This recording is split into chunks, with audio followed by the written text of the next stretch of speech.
I have to take pictures. This is a bad idea. Jonathan Strange is just like heavy.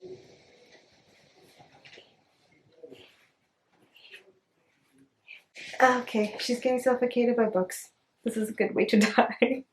Hello friends, my name is Ansu. Welcome back to my channel. If you're wondering who the hell I am, it's because I haven't been posting for a very long time and I'm tired of feeling sorry for myself. I did actually film this whole video. I finished editing it. Absolutely hated it.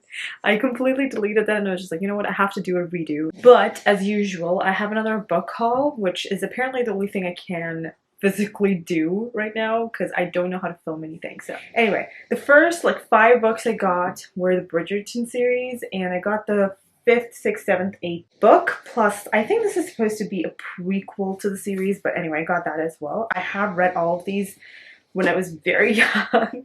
I do not recommend reading these books if you are in your teenage years, especially if you're like 12, which is when I read these. Not a good idea. I did not have anyone to stop me. So I got To Sir Philip with Love, When He Was Wicked, On the Way to the Wedding, It's in His Kiss, as well as the Bridgertons Happily Ever After. I have read all these books. So these books I read when I was like 12, 13 years old. If you don't know what the story's about, it's a historical romance. It has a few spicy scenes here and there. It's just like a man and a woman falling in love. In like the 1800s or something, these people are falling in love and it's their stories. It's not very diverse and you can see that the women in these books are not treated super well. They're just like plain things that are supposed to be pretty. That's it. That's kind of how that time period worked in historical romances at least. But for some reason I really enjoyed it. I really loved the series. I love the author. Cannot remember any of these 4 books. The first 4 books really stuck with me. I had reread them so many times. I absolutely adored it. I remember absolutely despising Eloise's story. Did not care for that book at all.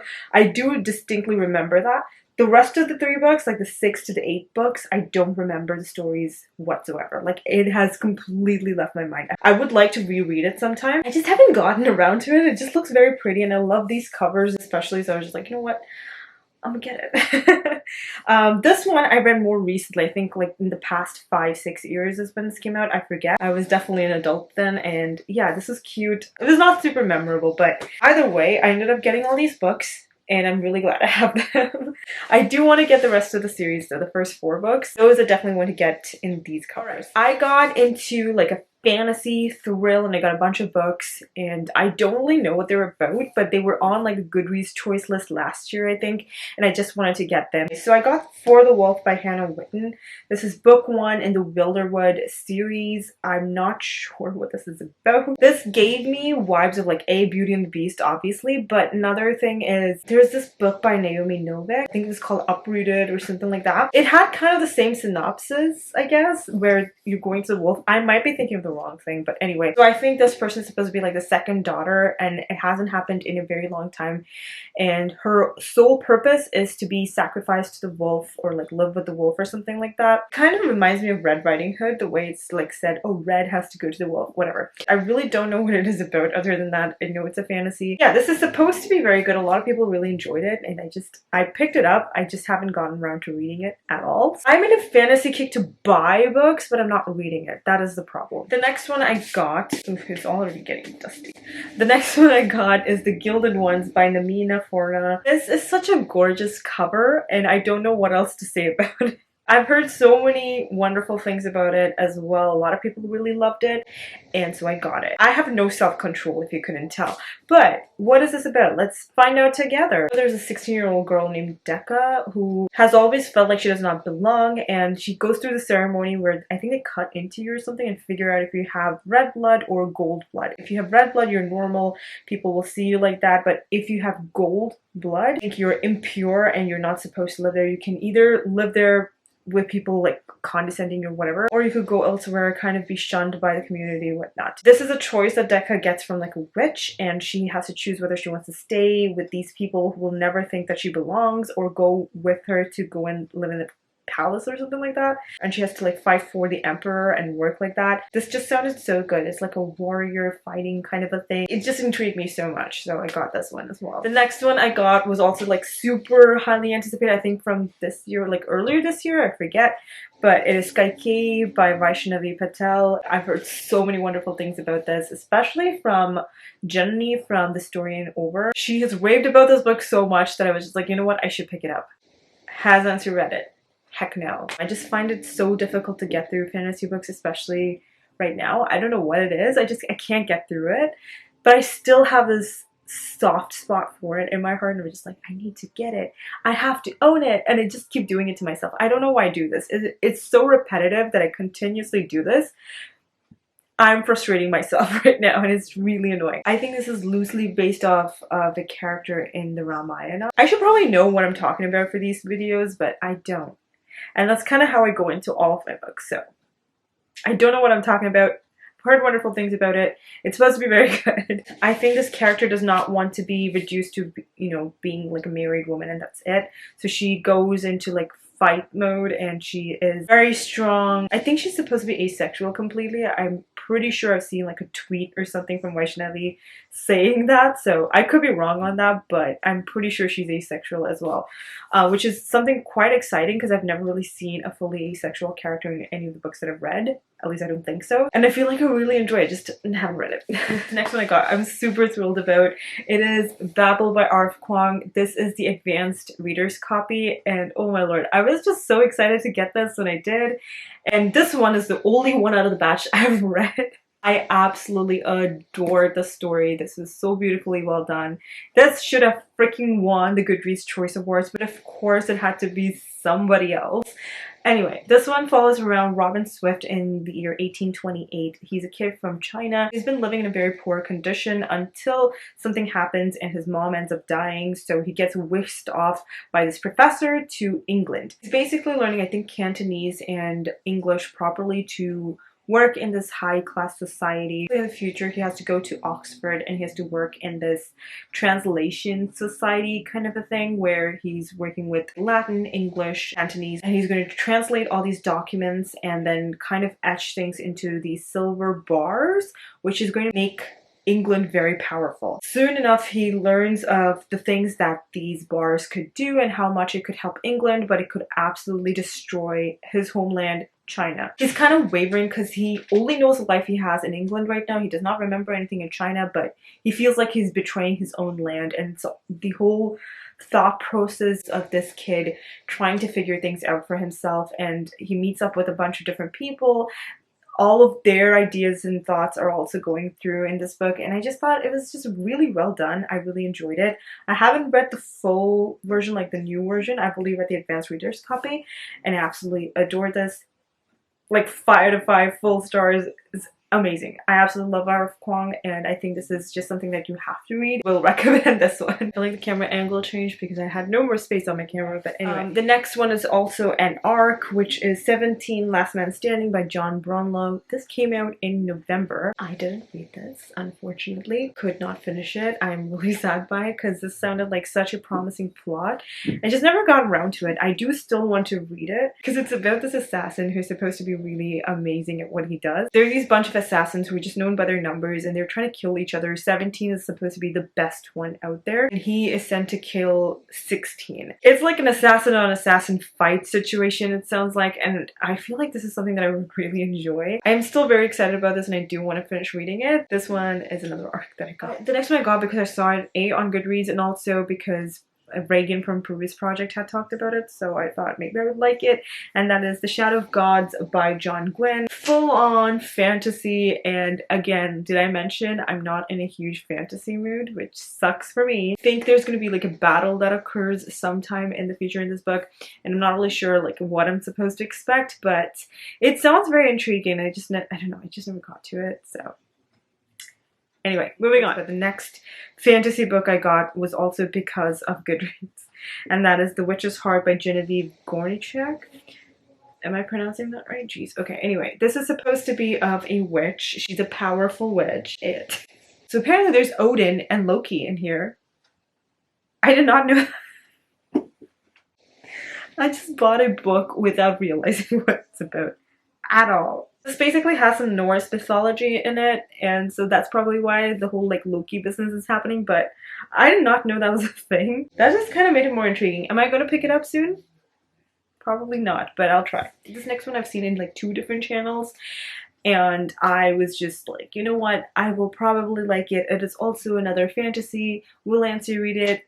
We'll see together. It is Jonathan Strange and Mr. Norrell by Susanna Clarke.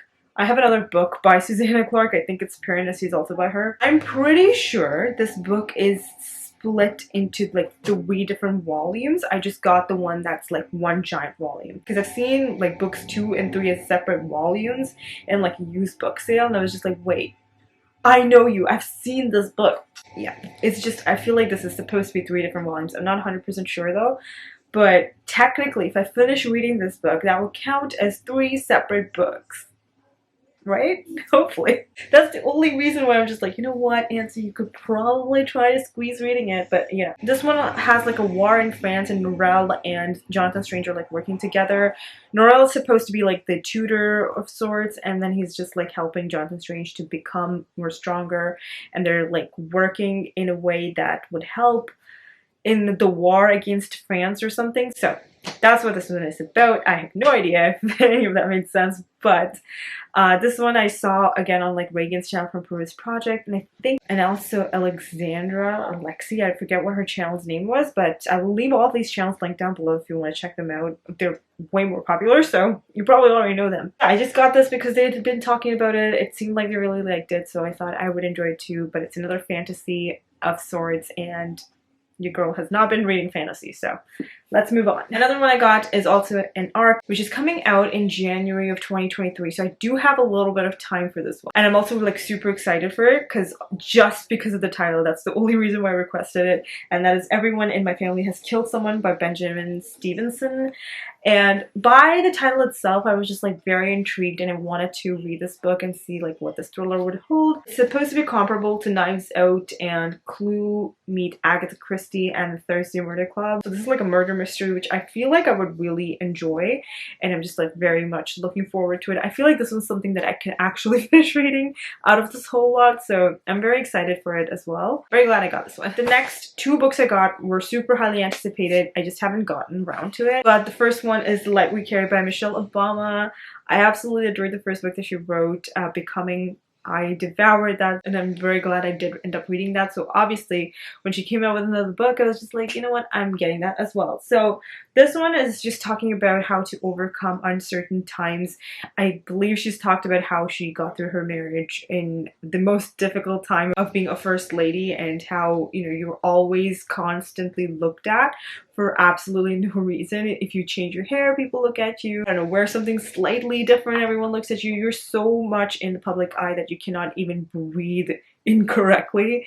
And she's just talking about how she got over those incorrect times, all those uncertain times, and how you can kind of overcome those things. And I think by that alone, it's just very intriguing to me. I would love to know what her thoughts are, and just kind of try to implement that into my life as well. This is definitely something that I'm very excited to pick up and see what it has to offer. Alright, we are at the very end. The last book that was also super highly anticipated and I finally got was Bloodmarked by Tracy Deonn. This is the second book to the Legendborn series. Legendborn came out last year, and if you didn't know, it was one of my favorite books of last year, which is saying a lot. I absolutely love that book. It's very comparable to Cassandra Clare's Shadowhunter series, but I feel like it was done so much better. Basically, Legendborn follows around this girl named Bree, who is a regular kid whose mom ended up dying in a car accident or something. She had like an argument with her mother, did not patch things up, and when she passed away, she's really upset by it, obviously. The argument that they had was because Bree was in high school. She got into this like prestigious school to go into college at the age of 16, and her mom was like refusing to do that. She was like, hey, this is not a good idea, but Bree was like adamant about going for it, and that's when her mom died essentially. Bree ends up going to this place, kind of gets in the middle of a fight against demons. Some people were like slaying these demons, and Bree ends up seeing it, gets her memories erased, but lo and behold, she does not forget everything. She totally remembers it, and she has a sensation that this has happened to her before, like her memory has been wiped before, and that was the day her mother died. So she's trying to figure out like what's going on, what happened, like why her mother died, if it was just a freak accident and that's it, or if there was more to that story. And she's just trying to explore that. She meets up with a bunch of people, she joins a society, there's a lot of fighting, there's a lot of learning, action. It's just incredible. Absolutely adored it. I got this book really highly anticipating it. And I feel like a parrot at this point, but I've said it so many times, I have not been reading fantasy. This one, if you can't tell, is just a dust jacket. I have the physical book on my nightstand, just hoping that I will read it. Like, it's right there every single night for me, just like, Ansu, read me. And I just don't. So that's my problem. I'll have to fix that. I feel like it will live up to my hype for it, but we'll see. I will keep you guys posted once I'm done reading it. I do have more books that I got at like a used book sale, and I do need to like talk about them at some point in the future, but I feel like this is going to be too much for one video. I'll just stop it there. I'll figure out another video, like book haul number 2, which will come out soon, I guess, and then we'll just chat about some more of the books that I got in those used book sales. Thank you so much for watching. If you're new here, please do subscribe and hit that thumbs up button. That would make me very happy. And also comment down below some of the books that you got this year that you were super excited about, and if you ended up reading them, or if you were like me, just pretending like I have read them and just existing peacefully. Thank you so much for watching. I will see you all next time with another one. Until then, I'll talk to you in the comments. Bye!